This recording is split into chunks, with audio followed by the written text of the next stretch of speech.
Good afternoon. My name is Madison, and I'm a fellow with the Institute for Faith and Freedom. It is my honor to introduce Michael Medved. Michael Medved hosts a daily talk radio show and podcast that combines politics and pop culture, history, and values. He is also a New York Times bestselling author of 14 nonfiction books, most recently The American Miracle, Divine Providence in the Rise of the Republic, and its follow-up, God's Hand on America, Divine Providence in the Modern Era.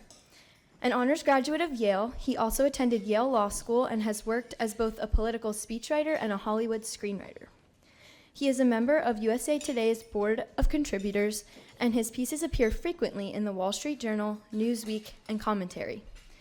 Michael has lectured for religious, political, and academic audiences in all 50 states and 6 Canadian provinces. As an active leader in the Jewish community, Michael has served as president of an Orthodox synagogue and co-founder of a Jewish day school.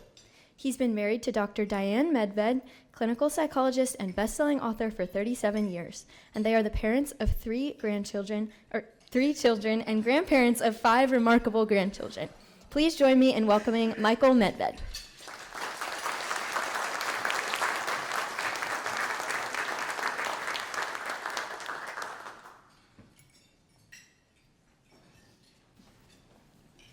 Thank you, and first I have to make a correction. We have, maybe 5 remarkable grandchildren, but 6 altogether. There's a little guy who's just 7 months old, and he's remarkable in his own way. And also, thank you, this is not to argue, but married 41 years, which is for the record, I want to get that down. And what I wanted to speak about today was the whole concept of the American miracle, because the 2 books that I did are sequential. The first one is The American Miracle, Divine Providence, and a series of stories leading up to one fateful night in April, right? So we're at the anniversary. And then the new book, God's Hand on America, follows other stories indicating divine providence, beginning on that same night. That night was April 15th, 1865, which was the night that Abraham Lincoln was murdered. And it's a big question. It's a kind of question that people need to ask, which is, how can you say that God protects America and favors America when God allows this unimaginable disaster right at the point when he is needed absolutely most, Lincoln, to heal the nation's wounds, to bring America back together? He's killed watching a stupid play at a theater. Okay, so how does that fit? And that fits partially with a story I'm going to talk about, what else happened on that fateful night in April of 1865. But first of all, the whole idea of America as a miracle. There's a quote that I particularly love, and I quote it in the book. And it's a quote from Walter McDougall, who's a history professor at University of Pennsylvania. Don't hold that against him. My father went to Penn, but Professor McDougall writes, "The creation of the United States of America is the central event of the past 400 years. And if you think about it, I think you have to concede that he is correct. If some ghostly ship, some Flying Dutchman, were transported in time from the year 1600 into the present, the crew would be amazed by our technology and the sheer numbers of people on the globe, but the array of civilizations would be recognizable." And then he says, "There is today, as there was then, a huge Chinese empire run by an authoritarian but beleaguered bureaucracy, a homogeneous, anxious, suspicious Japan, a teeming crazy quilt of Hindus and Muslims in India attempting to make a state of themselves, an amorphous Russian empire pulsing outward or inward to proportion to Muscovy's projection of force, a vast Islamic crescent hostile to infidels but beset by rival centers of power," and that's very current, a dynamic, more or less Christian civilization in Europe, aspiring to unity but vexed by its dense congeries of nations and tongues, and finally, an Iberian Amerindian culture in South America marked by relative poverty and strategic impotence. The only continent, writes McDougall, that would astound the Renaissance time travelers would be North America, which was primitive and, yes, nearly vacant as late as 1607, but which today hosts the mightiest, richest, most dynamic civilization in history. A civilization, moreover, that perturbs the trajectories of all the other civilizations just by existing. And I think that puts the United States in context. It was not predictable, and it is fascinating to imagine what somebody would have said in 1600 about the idea that America would be the dominant culture, the dominant economy, the dominant military, political power, that America would be the center of planet Earth. And part of that involves incredible good luck. And yes, incredible advantages that we have, but also development that has been extraordinary. In time after time after time, when America was facing difficult situations, sometimes awful situations, catastrophic situations, there seemed to be an act of deliverance, an act of providential blessing, keeping the country on a course to its current greatness, for which we all should feel gratitude. And one of the things I've appreciated about this wonderful conference always is the consistent gratitude for the nation itself. That gratitude has come in the face of all kinds of situations that could have been catastrophes, but ended up being triumphs. So I wanted to talk about the stories of three of them, going back and beginning with that April night when President Lincoln was killed. And part of what this indicates is that sometimes in difficult moments, you can look at challenges that the country is facing and difficulties that we're facing and setbacks that we've had and watch it be turned around to our national advantage. That seems to be a pattern for the United States, and we can only hope with the polarization that we have today, some of the problems we have today in foreign policy and economic policy, in our political life, which is extraordinary. But we can get to all of that and look at the past, at the way the difficulties have been overcome, and partially with divine help. Now, this whole idea of divine providence, generally when I end up in debates with people about that prospect, they will say, look, it wasn't divine providence that we had this wonderful revolution that contrasted so well, as Professor Leconte made clear this morning, to the French Revolution. And I'm sure we can all sort of sneer a little bit at his clearly expressed contempt for the French. But with all of that, the answer that people usually give is, look, it's not divine providence, it's nothing supernatural, it's nothing deeply spiritual. What it is just some incredible good luck of having a lot of bright people who happened to be around at that time. When you look at the collection of George Washington and John Adams and Thomas Jefferson, our first three presidents, put them together with Alexander Hamilton and Benjamin Franklin and James Monroe and the other leaders of the Revolution, this is just an extraordinary collection of talent, maybe even getting people to look enviously, who are used to looking at major figures like J.D. Vance or Gavin Newsom. And sorry, this is not to offend anybody, but you can appreciate the people who lived in the past. But here's the thing, that all of those people, those past giants, those American heroes of the past, they all believed in divine providence and relied on it and invoked it. In his inaugural address as the first president of the United States, President Washington talked about the invisible hand that had guided Americans successfully in the Revolution.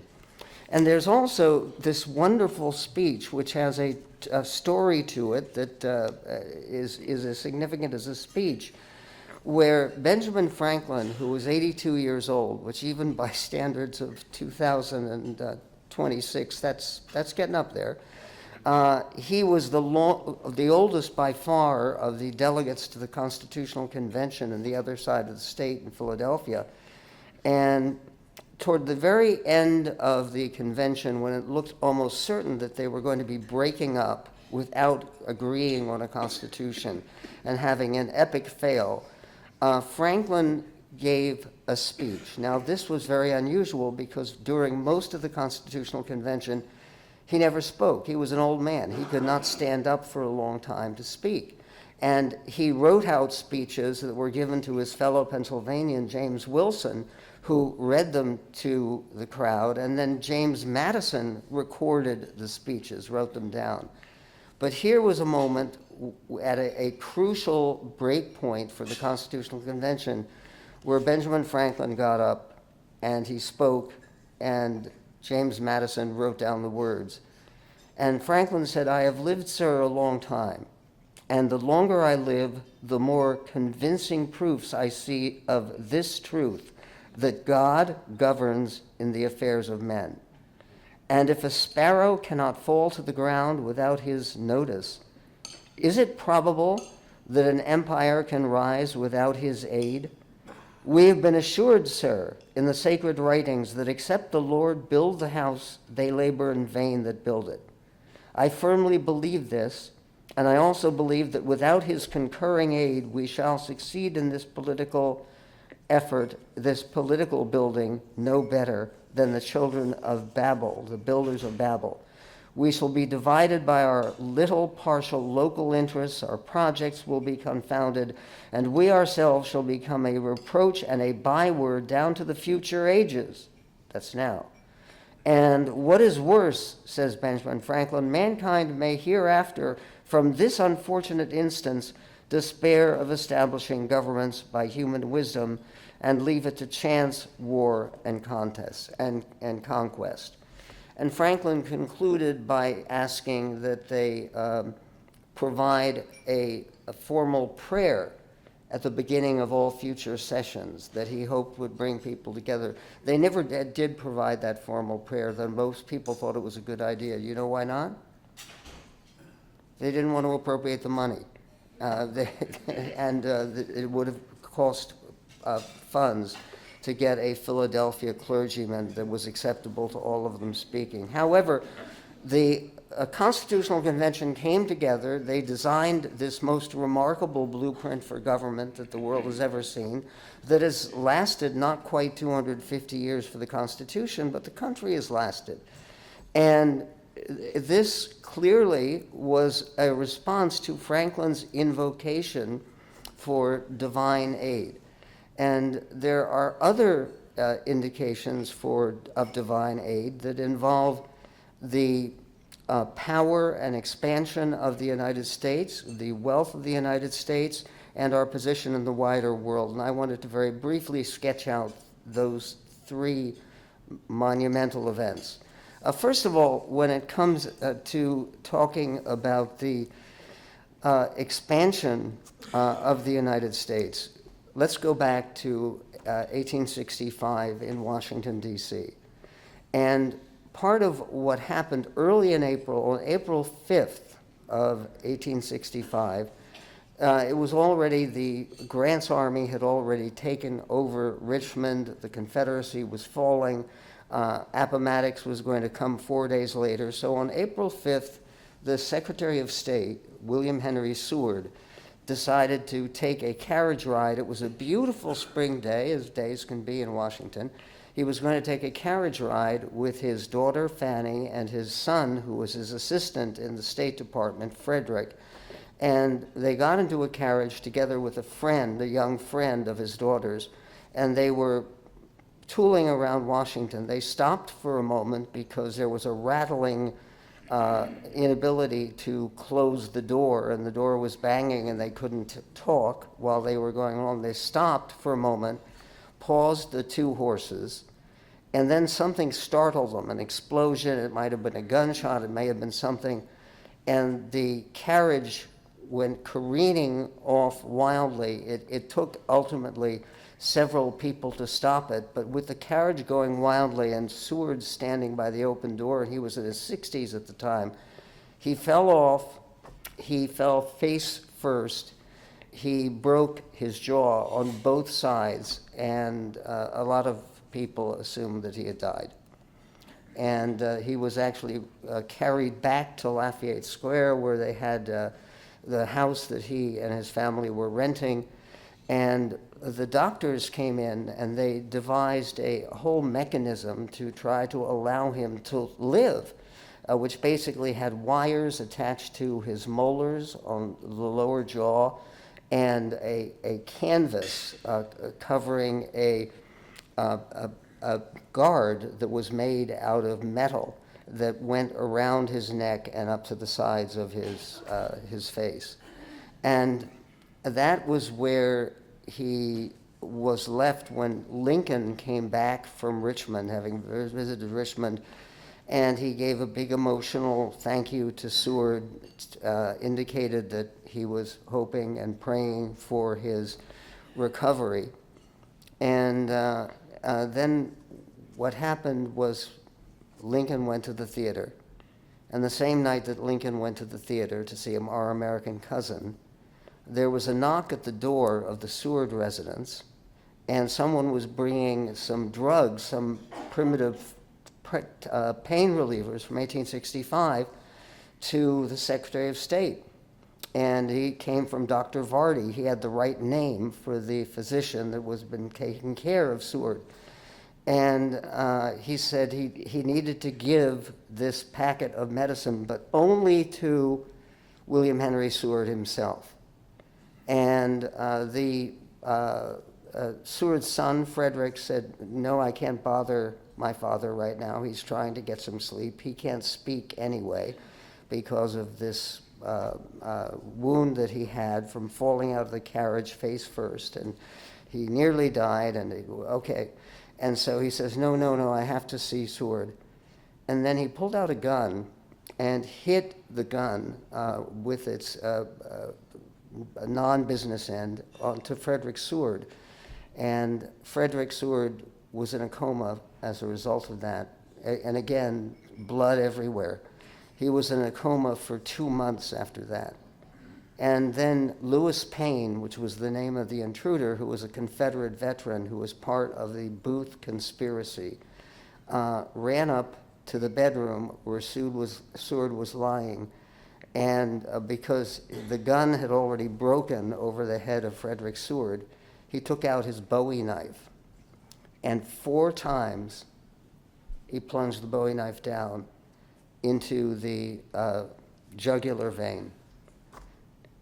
Except he didn't realize, and this was not one of the sharpest crayons in the box, he didn't realize that the jugular vein was protected by this metal brace that was on Seward's neck.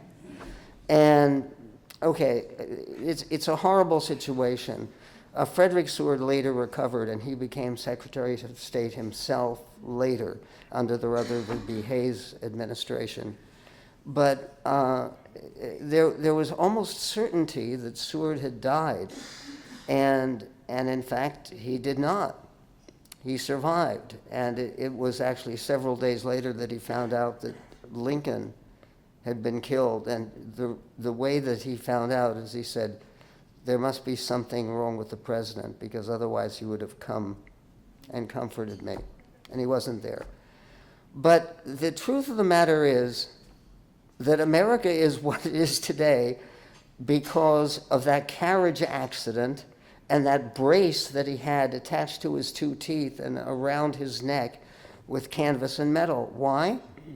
Because there is no question at all that without Seward and occupying the position of Secretary of State under the Johnson administration, Andrew Johnson, we would have never acquired Alaska.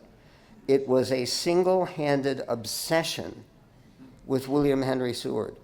And I love the fact, and it's one of the things that inspired this book, in 2017, Vladimir Putin himself cursed the Tsar for having sold Alaska. And Putin established that if we had not made this epic mistake and sold Alaska, and they sold for less than a penny an acre, and if we had not done that, we would have won the Cold War. That this great tragedy of Russia losing the Cold War would not have happened. And it's extraordinary. Seward went on to live a very useful life, and there's more which we'll get to. But here is a perfect example of, you could talk about something mystical and strange, is that having nearly killed himself falling out of a carriage, being in this terrible shape, somehow what appeared to be negative and hateful and catastrophic ended up being saving and incredibly beneficial for our country. Because, again, however you feel about Alaska, it was a prodigious addition to the United States of America. And there's another addition to the United States of America that involves a very serious story. The Mexican War is not a pretty picture. I mean, it's really very tough to look at the Mexican War of 1846 to 1848 and say, boy, this was heroic, wasn't this terrific, wasn't this the best thing ever?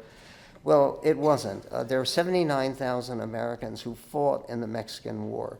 15,000 of them died. Most of them who died of malaria and other diseases rather than in battle.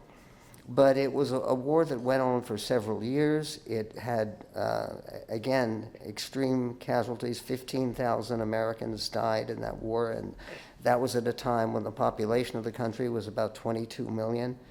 And the end of the war was very complicated because there were a group of members of Congress, virtually all of them Democrats and Southerners, who believed in what they call the All Mexico movement. They wanted to basically conquer the whole country and swallow up the whole country of Mexico, despite the fact that Mexicans didn't want to do that.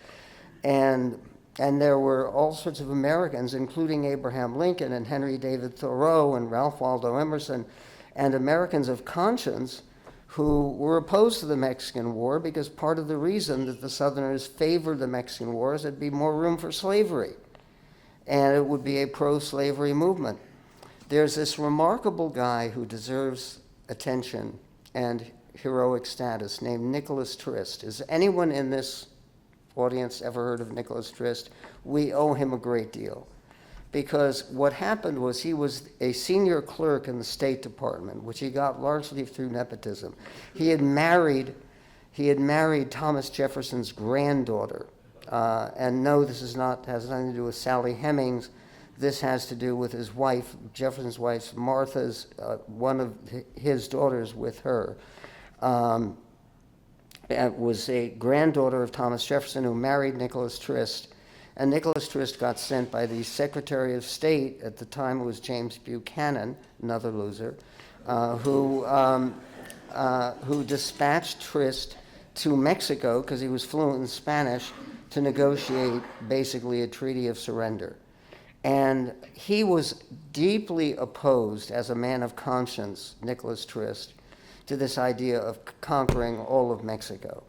But he had the idea that there would be some territorial concessions. And he negotiated personally, despite the fact that Polk had told him not to. Polk had decided, well, we're going to continue the war, we're going to continue the bleeding and the fighting until we take all of Mexico. Trist said, no, we're so close to an agreement, we almost have an agreement. And he signed the Treaty of Guadalupe Hidalgo, which was entirely his work, despite the fact that the President of the United States had sent him orders and messages not to sign this, not to agree to this agreement. and all signed, sealed, delivered. And one of the controversial aspects of the agreement was that California was assigned to the United States with no reservations, except Baja California would go to Mexico. In any event, something happened 5 days later, but no one knew anything about this in Washington or in Mexico City, where he was negotiating the treaty. What happened? They discovered gold in California. And discovering gold in California was a monumental situation. It's Paul Johnson, who is the distinguished British historian, actually writes, "Indeed, the California gold rush as a whole was a world historical event of some importance. Until as gold came on the market, there had been a chronic shortage of specie, especially gold bullion, from which the United States in particular had suffered, and suffered deeply. Until the 1850s, in fact, there was no true gold standard, simply because there was not enough gold to maintain. Once the California gold began to circulate, the development of American capital markets accelerated, and the huge expansion of the second half of the century became financially possible and perhaps inevitable." Okay, by the way, they arrested Nicholas Trist, but Polk was actually persuaded after gold was discovered not to prosecute him. But again, what a story. You have this miserable, lousy war where there was even, mass desertions of Irish recruits into the San Patricio Battalion because they had tried. There are terrible things about the Mexican War, but try to imagine the United States without the Pacific Coast. I mean, I know some people might say, yeah. But okay, but the alternative was taking all of Mexico. Now that's problems that we don't need. The idea of California, they say that the a mass movement of people to California following the gold rush is that in the first year after the discovery at Sutter's Mill, which again was seemingly accidental. And there are people at the time who commented about it.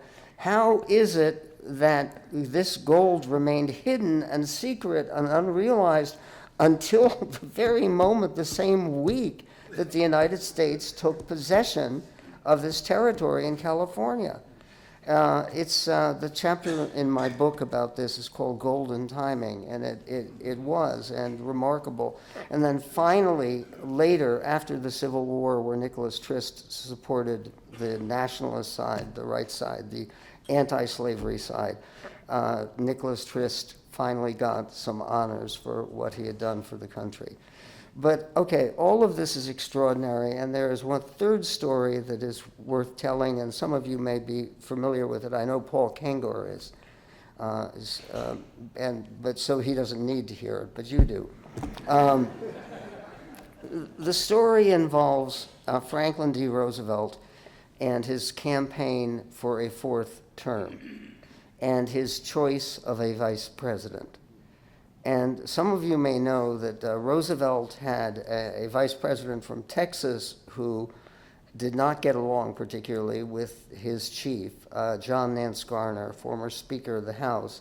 And he was an isolationist, among many other things, and an old-line politician. So he was replaced, when Roosevelt ran for a third term, by a very remarkable character, Henry Aggard Wallace, whose father had been a Secretary of Agriculture under Harding. He was traditionally a Republican, but he had become basically a socialist. He followed a guru who was sort of quasi-Hindu, but Russian, and also somebody, the Russian guru that he followed, who was very loyal to the new Leninist and Stalinist regime in Russia.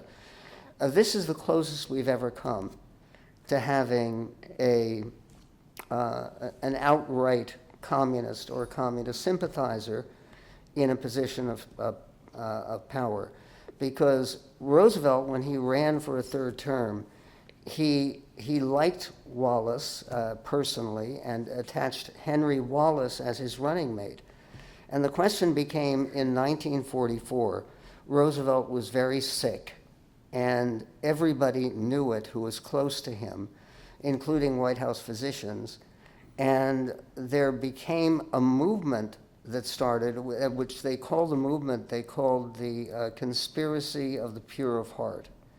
And this involved a series of Democratic former chairs of the Democratic National Committee and people who were important leaders in various states who did not want Henry Wallace to continue as vice president because of the likelihood that Roosevelt would not survive his term. As it happened, it was only 2 months that he served his fourth term. He didn't give the inaugural address standing up. He had to sit at a desk because he was, of course, he had the problem with the polio, but even using his brace, he couldn't do that. And what happened at the convention was Wallace was very popular. They did a poll, a Gallup poll, before the Republican convention in 1944, and 65% of Democrats wanted Wallace, who had become famous basically because of his friendship with Stalin. He had made several trips to Russia in which he praised the Potemkin villages. And I know Potemkin villages started under Catherine the Great, but they were still doing them, building these little fake happy worker things that they built in the Soviet Union. And Wallace praised them, and this is the future. This is what we need in America. And he believed during the war that the alliance with Stalin, and Stalin was still in power, should continue after the war. But the Conspiracy for the Pure of Heart, led by a guy named Bob Hannigan, who was a Missouri politician, did not want Wallace. 65% of Democrats thought Wallace should be renominated for vice president, which would have made him vice president of the United States in April of 1945. And he would have gotten to make the key decisions about ending World War II and about, quote, allying with Stalinist Russia rather than beginning the Cold War to oppose what Winston Churchill called the Iron Curtain that was descending across Europe. And what happened at the convention was there was a move, a huge rally on behalf of Henry Wallace, with people chanting and singing songs about Iowa and Iowa corn, and they grow the corn taller in Iowa because Henry Wallace was a tall guy. In any event, they gavelled the convention out of session. There's a guy named Samuel Dillon Jackson, who was a senator from Indiana. He had been appointed to fill an unfilled seat for another senator who died. He was acting as convention chair. And watching all of the demonstrations on the convention floor in Chicago with people campaigning for Henry Wallace, same old team, let's do Roosevelt and Wallace again. Jackson, who had been working together with the team, said, okay, we have a motion to adjourn. And all who are in favor say aye, aye. All who are opposed, no! Much louder. And you can see the tape. He rapped the gavel, closed the session. And they decided in a back room to nominate for vice president a fairly little-known senator from Missouri. He had gotten 2% support, Harry Truman. And the difference for the United States of America with Henry Wallace, who, by the way, after Truman was nominated for vice president, he did a huge pro-Stalinist birthday celebration in Madison Square Garden. I mean, he was completely off the rails, and so much so that later, after Truman had set up NATO and after Truman had basically made the decisions that led us ultimately to winning the Cold War, Henry Wallace wrote a huge apologia saying he had been fooled, he was wrong. showed him to be a person of some class. By the way, if people know that a piece of music, famous piece of music by Aaron Copland, Fanfare for the Common Man, that was intended as an accompaniment to a Henry Wallace speech that they were releasing on movies. He was a big favorite in Hollywood, Henry Wallace. In any event, I mention this because basically Putin says they would have won the Cold War if they had not sold Alaska. If they had not pulled this trick and closed the convention in Chicago and then gone on and, by the thinnest possible margin, nominated Truman, which is not a choice that President Roosevelt, who was, again, too sick to participate, would have favored. It is unimaginable that we would have succeeded, and we would have instead had to deal with a communist France, a communist Germany, communism all over Europe, and no victory in the Cold War. Now, I mention these stories because they all seem so haphazard, and yet there's a pattern here. And the pattern is one that was illustrated by Otto von Bismarck, the Iron Chancellor of Germany, who once famously said, "God gives special protection to children, lost children, drunkards, imbeciles, and the United States of America."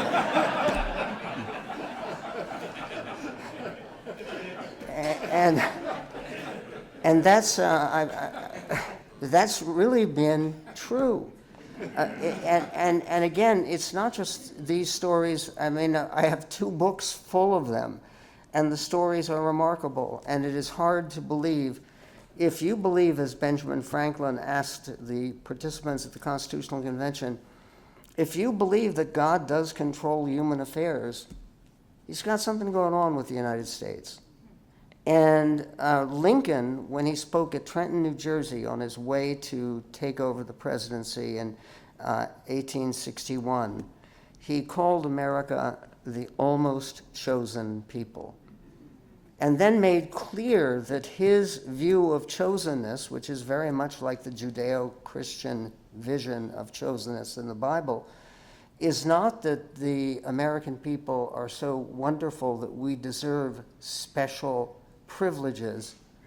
It's that we are chosen for special responsibilities.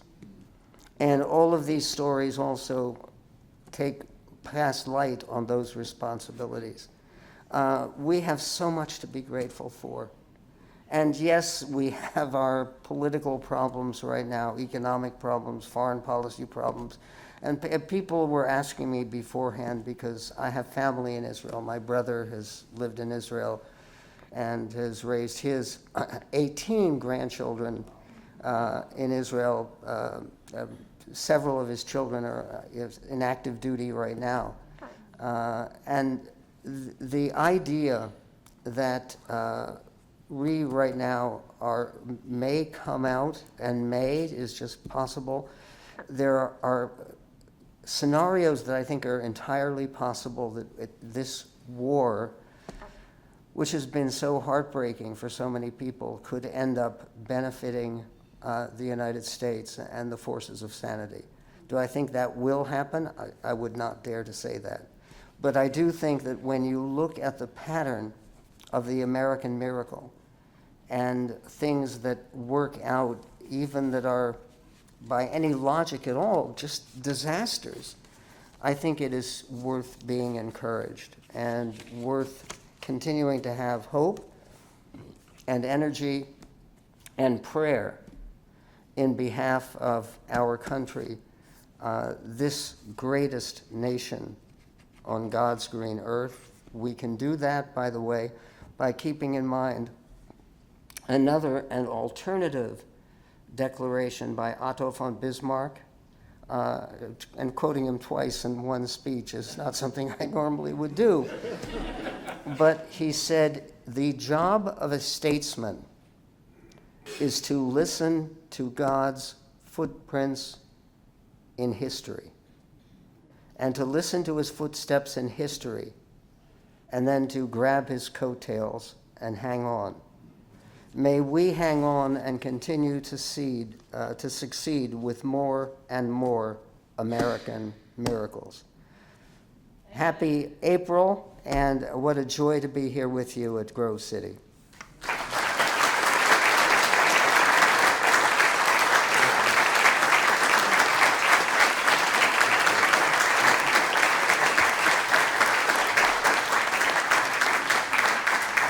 Thank you.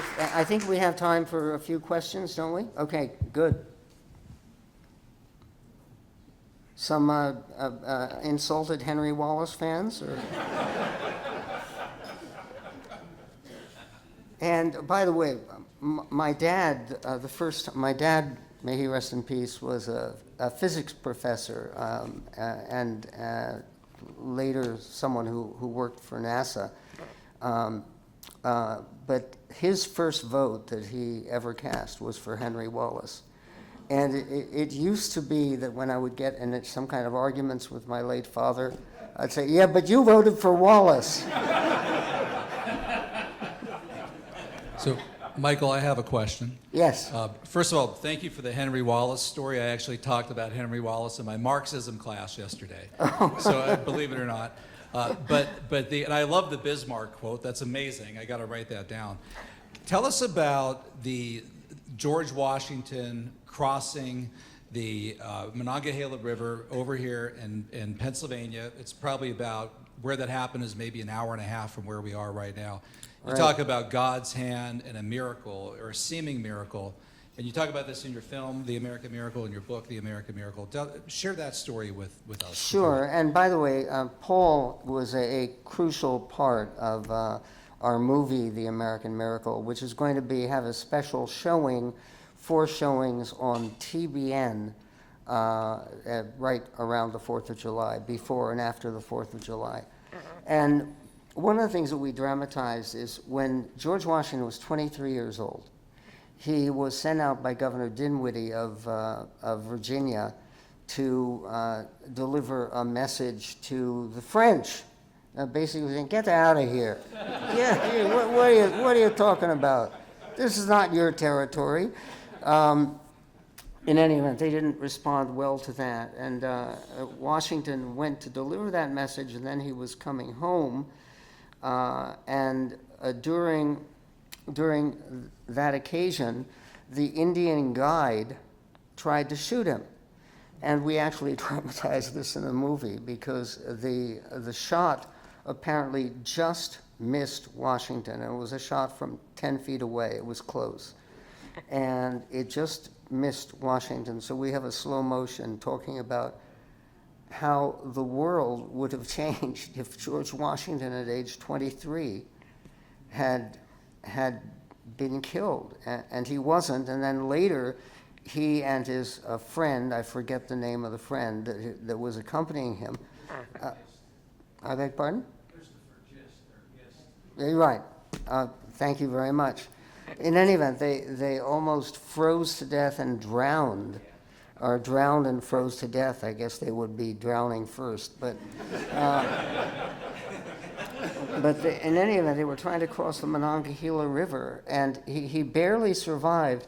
And what's remarkable about this is a famous preacher, pastor, who went on to become president of Princeton University as a Presbyterian. And he did a sermon, and we know this because he later published a book of sermons. And he did a sermon welcoming back that heroic youth, Colonel Washington, who surely has been preserved by our Lord and Savior for some crucial service to our country and our people. Now, that was when he was 23. And again, the idea of some people who are marked by destiny and preserved by destiny, there are literally, and we tell them in the book, 6 extremely close killing stories about George Washington, one right before the Battle of Brandywine in Philadelphia area, and where people took fire at him, and he dodged the bullets and dodged death, and lived out to serve as president of the Constitutional Convention. No one else could have done that. And then the first president of the United States, and still considered by historians who do the ratings as the greatest single president of the United States. Other questions, comments? Yes, sir. This morning we heard about Abigail Adams' letter that she wrote to John Quincy, expressing a sentiment along the lines of you are being raised in a certain way and you should live up to that, and you should expect to do important consequential things. His father told him that. They raised their children that way. And as you're talking about the pastor's words about George Washington, I can't help with my modern sensibilities to feel that that's almost pretentious to talk and live in such a way, yet I kind of find myself talking to my children that way. And I wonder if that's something that we need to regain, is this idea that you should aspire to fulfill an important role, and to those to whom much is given, much may be required, something like that. Right. But it also Roosevelt feels a quoted little bit pretentious and like out of place, or putting oneself forward in my modern mind. What do you think of that? I disagree with you. Go ahead, put yourself forward, but by all means, put your children forward. I'll just mention, we mentioned my grandchildren before. I have this one prodigiously precocious grandchild named Micah, and Micah is just turned 5, and he knows all the American presidents by heart. You can ask him who was president before Zachary Taylor, and he will tell you, James K. Polk. And he's 5, and it's great. He now knows, he just finished memorizing all the states and the state capitals, and it's a wonderful thing. And now his 3-year-old sister is almost done memorizing the presidents. She keeps forgetting Gerald Ford, but then again, she's not the only one. So, I think that my grandson, Micah Giuliano, is a possible future president or candidate? Absolutely. Born in the USA, so yes, he has birthright citizenship. And see, part of what you're talking about, I think it's impossible to try to put too much restraint on this without losing that unrestrained patriotism. I mentioned my father before, and I was born in Philadelphia. My father was born in Philadelphia, and we lived here till my parents moved to California when I was 6. But when we used to live here, my dad used to take me to the Liberty Bell, and would tell these stories, which I loved, and I credit him in my book. And I think you have an instinct to be that kind of dad, and I would encourage it. Okay, last question. Last question? Yes, sir. So you raised the question initially about Abraham Lincoln's assassination. Yes. And how do we fit that into I'll a providentialist view of history? I'll tell you what I do in the book, and this is after a great deal of thought, and then also going back and looking at what theologians and pastors and rabbis said about Lincoln after he was killed. And the idea is that the biblical term for angel is malach. And a malach is a messenger. And the idea of an angel, of someone who is sent down into earth, is that he has a mission. And only one mission. And that, for instance, those angels who come and talk to Abraham and tell him that he's going to have a child, and Sarah laughs because she's too old to have a child. they disappeared. They had that mission. There were other angels who had the mission to warn the people of Sodom and Gomorrah. The idea, and again, there were a number of theologians who advanced this in 1865, was that Lincoln had been sent by God for a mission.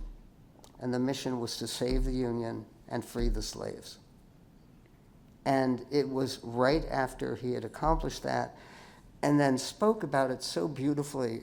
I actually have said, and I've defended this in print, that Lincoln was the greatest writer of English prose ever. No one better. No one better. I know Shakespeare wrote plays and poetry, but in terms of the second inaugural address, whenever I feel depressed about what's going on in politics, which is fairly frequently, I try to read the second inaugural address. There's a recording of it with the late, great James Earl Jones delivering those words. But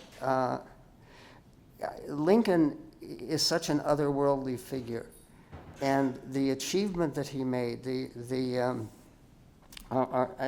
his first, what was the equivalent of State of the Union, it was a report to Congress by President Lincoln. Our occasion is piled high with difficulty. We shall rise to the occasion. The fiery trial through which we pass will light us down in honor or dishonor to the latest generation. This is a guy who never went to school, and not even he didn't go to, let alone Harvard and Yale. He didn't go to Grove City or anywhere. He is I think arguably one of the most remarkable historical figures, certainly of the last 1,000 years. And so my basic take in the book is that, and especially when you look at Andrew Johnson, who was such a disaster, we went from our greatest president to one of our very worst. And by the way, part of the problem was alcohol. And Andrew Johnson, I wrote a book published by the New York Times, by the way, called The Shadow Presidents, about the chief aides to the presidents of the United States. The chief aide to President Andrew Johnson was his son, Robert Johnson, who was a drunk, and a really serious drunk. His father had a drinking problem, but Robert Johnson was a drunk who drank himself to death at the age of 27. And again, the idea of going from the greatness of Lincoln and that cabinet that he assembled, including Seward. And Seward, I almost forgot, and I last word on Seward.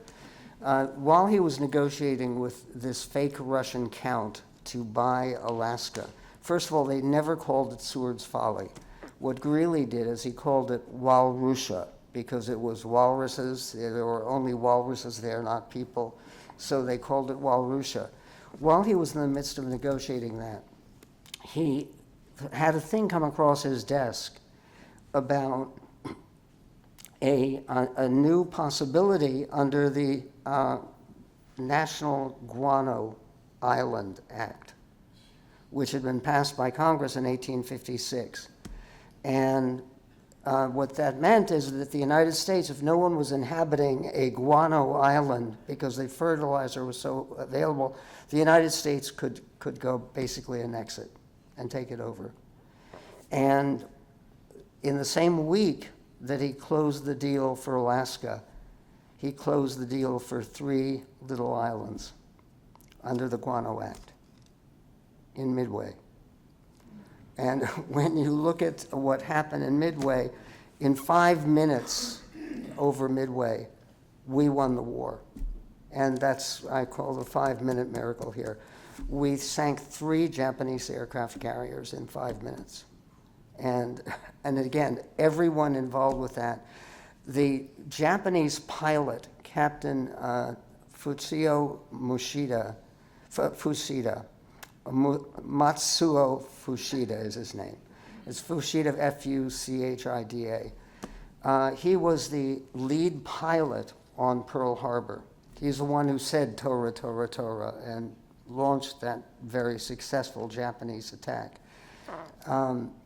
He, at Midway, was so convinced that he had seen the hand of God, and the hand of God raised against the Japanese empire that he served, that he eventually became an American, became a Christian. He called himself God's Samurai, and he appeared with Billy Graham doing patriotic pro-American things.